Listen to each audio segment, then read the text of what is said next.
আচ্ছা, আমি তো ক্যাশ নিয়ে আসি নাই। আপনাদের এখানে কি 69billpay.com এ পেমেন্ট করার ব্যবস্থা আছে? ওই মা, জি জি, কোনো সমস্যা নেই। আপনি আমাদের এখানে 69 বিল পে করতে পারবেন। আপনাদের 69 বিল পে নাম্বারটা বলবেন প্লিজ। এই তো ভাই, আপনার পিছনেই দেওয়া আছে, আপনি কাইন্ডলি এখানে একটু পে করে দেন। ও আচ্ছা, ঠিক আছে, আমি পেমেন্ট করে দিচ্ছি।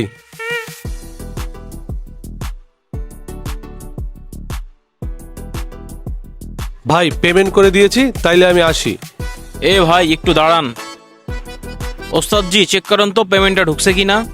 ভাই একটু তাড়াতাড়ি চেক করেন, আমার একটু তাড়া আছে। একটু ওয়েট করেন, আমরা চেক করে নেই।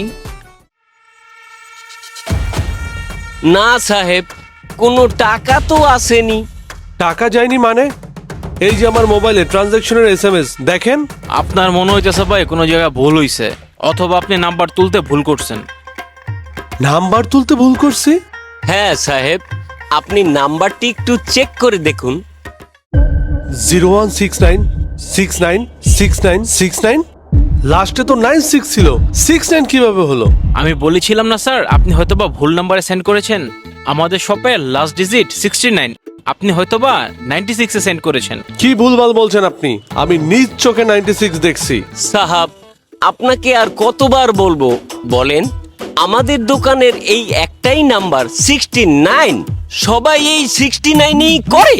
সো আপনি নাম্বারটা ভুল করেছেন। আপনি সঠিক নাম্বারটা তুলুন, 69-এ করুন পেমেন্ট। আরে ভাই, আমি মাত্র এই নাম্বারে 4000 টাকা পেমেন্ট করলাম, আমি আবার কেন পেমেন্ট করতে যাব? আপনি 4টা জামা নিয়েছেন, তাই পেমেন্ট করবেন। আপনি ভুল নাম্বারে পেমেন্ট করলে সেটা তো আর আমরা দায়ভার নেব না। দেখেন ভাই, আমি একবার টাকা পাঠিয়েছি, আবার কেন? ওস্তাদ, আপনি কার লগে কথা হইতাছেন? এই লোকটা তো মনে হয় পুরো ধান্দাবাজ। এই ভাই, মুখ সামলে কথা বলেন। আমি ধান্দাবাজ হতে যাব কেন? এ ভাই, আপনার ধান্দাবাজ নয় তো কি? আপনারা বারবার পেমেন্ট করার কথা বলতেছে, আপনি পেমেন্ট করেন না কেন? আপনি মাল নিছেন, আপনি পেমেন্ট করবেন। আপনি ভুল নাম্বারে পেমেন্ট করে ওটা দায়ভার তো আর আমরা নিব না। সোজাসুজি পেমেন্ট করে দিয়ে মাল নিয়ে যান। ভাই, আমি একবার পেমেন্ট করছি। ওস্তাদ জি, আমি শিওর এই লোকটা একটা ধান্দাবাজ। উনি ফার্স্টে দোকান থেকে জিনিস নিছে, পরে নিজের অন্য কোনো নাম্বারে টাকা ট্রান্সফার করছে। ধান্দা করছে কি, পরে টাকাটাও পাওয়া যাব আর দোকানের জিনিসগুলো পাওয়া যাব। কি যা তা বলতেছেন এসব? আমি কেন এরকম করতে যাব?